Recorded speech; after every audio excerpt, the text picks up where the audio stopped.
Well, my car was parked for the weekend, so it was a perfect time to do a grid charge and try to balance the cells. This is my grid charger. It's, homemade unit. I have it wired into my car with these a T90 and a T60 connection.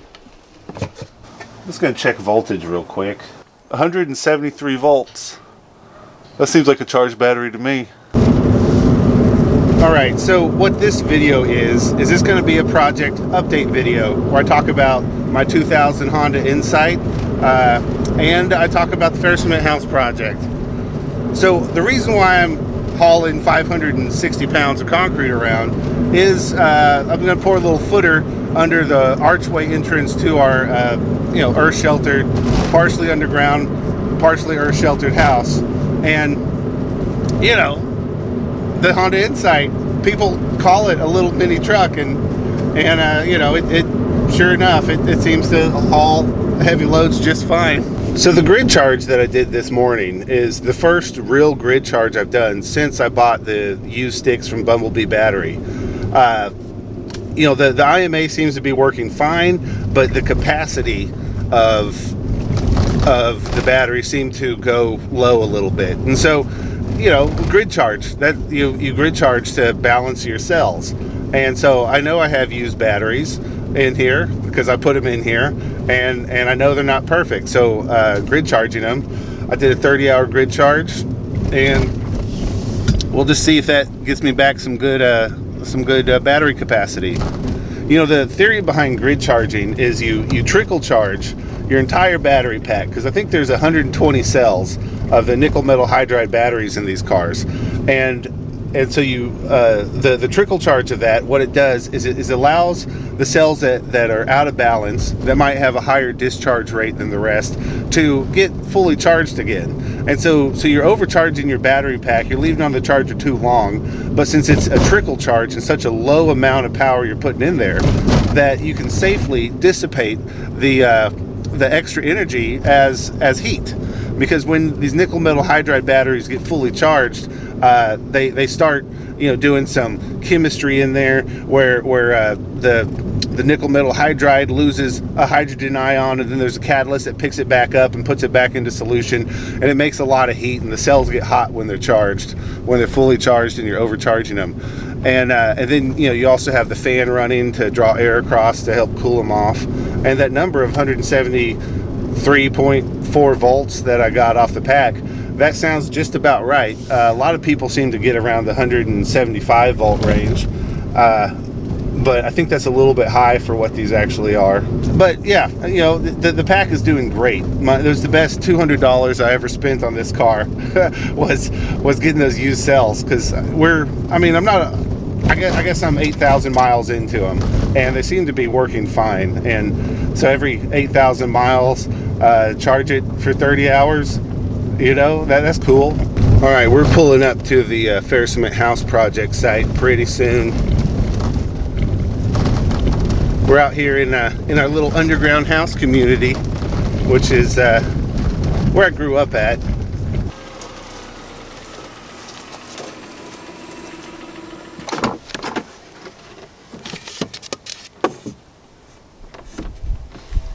So this is the Ferrocement house project.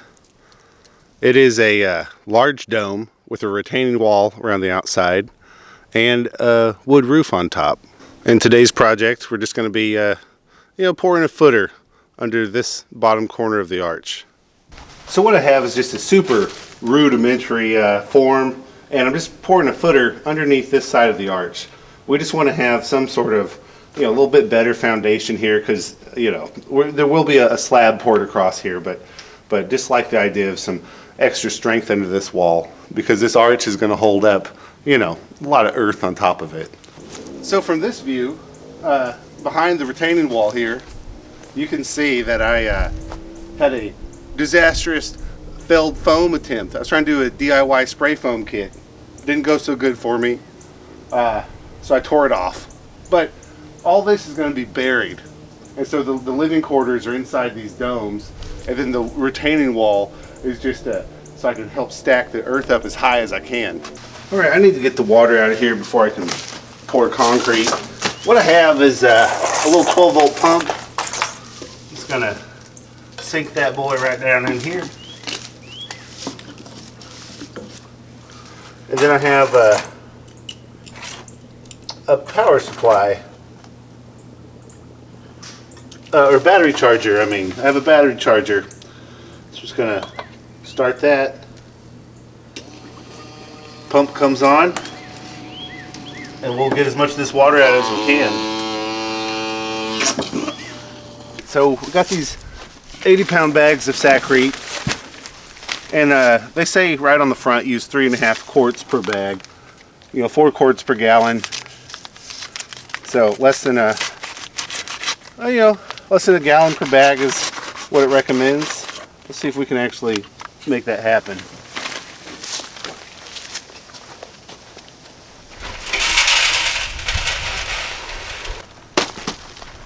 I got a graduated bucket. So here's less than a gallon.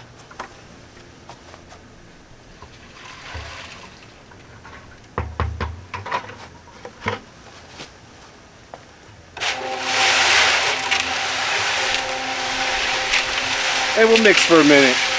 So that is a very dry mix, but that'll be good for having some water in the bottom of that trench. We can balance out the equation that way.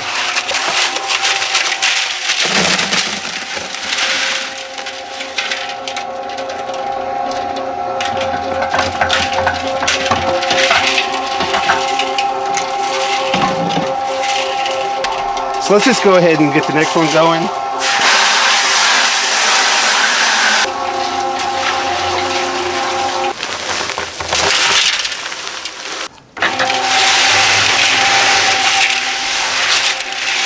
I'm just going to shovel this very dry mix right where I need it. And hopefully there's not enough, too much water down there to ruin everything. So we're 5 bags deep, and I've been pushing the mud underneath here, trying to fill in a cavity that goes back that way. But I'm going to have to go around back and actually look at it to know if I'm doing a good job or not. All this needs a bit more. I've been agitating it, but it seems like it's starting to want to set up on me. So I went ahead and worked this and got all the rocks packed in, and the cement sort of floated on top and smoothed out. But I'm not done. I got to go around to the back side and carry some buckets of concrete on the catwalk to fill in what I can't get to from this end. Oh man, so it's far from ideal dragging concrete around the roof to climb down a ladder.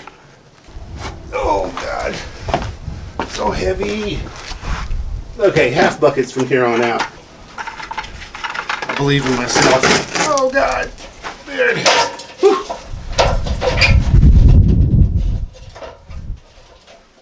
All right, so this is the rear form down here in the pits. It didn't fill up as well as I thought in most places. That place did real good. And then that over here is empty. So hopefully this last bag and the third that I have ready to go will be enough to finish this. This worked out pretty good.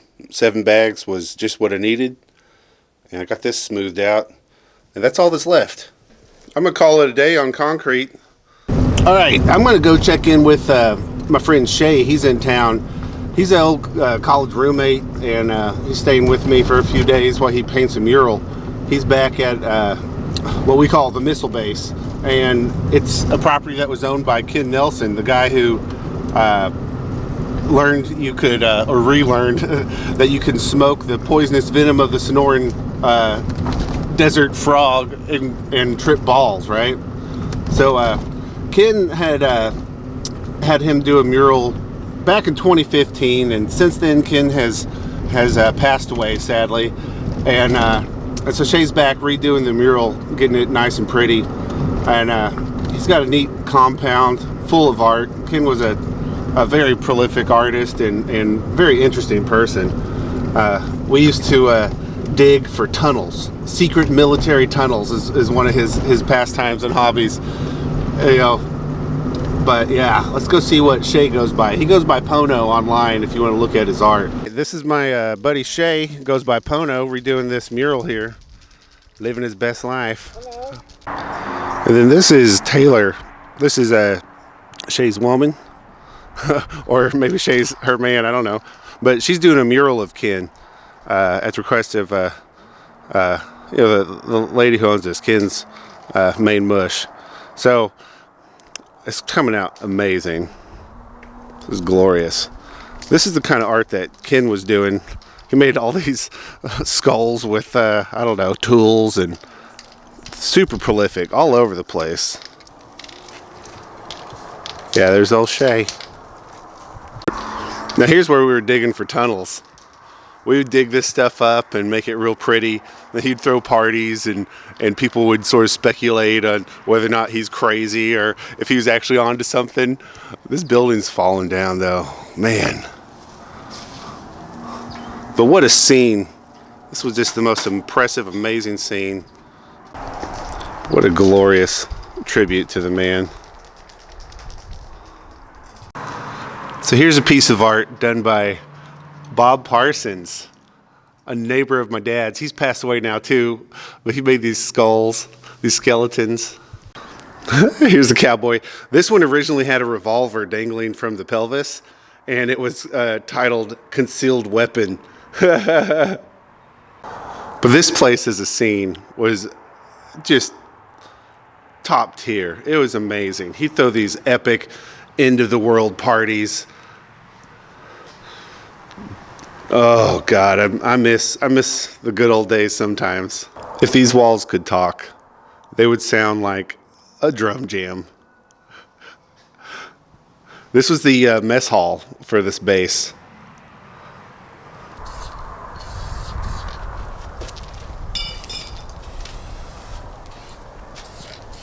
Well, I'm home now. The sun's about to set,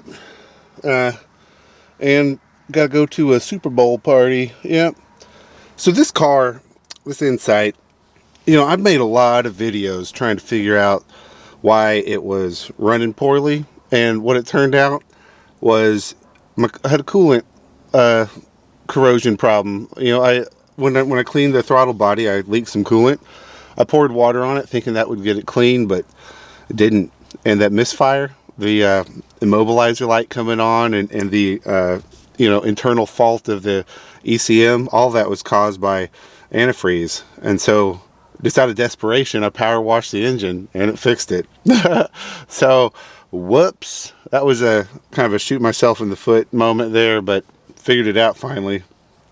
Anyways, there's a little update. House is coming along, car's running great, fuel economy's awesome, life is good, got friends and family and Super Bowl parties to go to. So y'all be good. Catch y'all next time. Peace.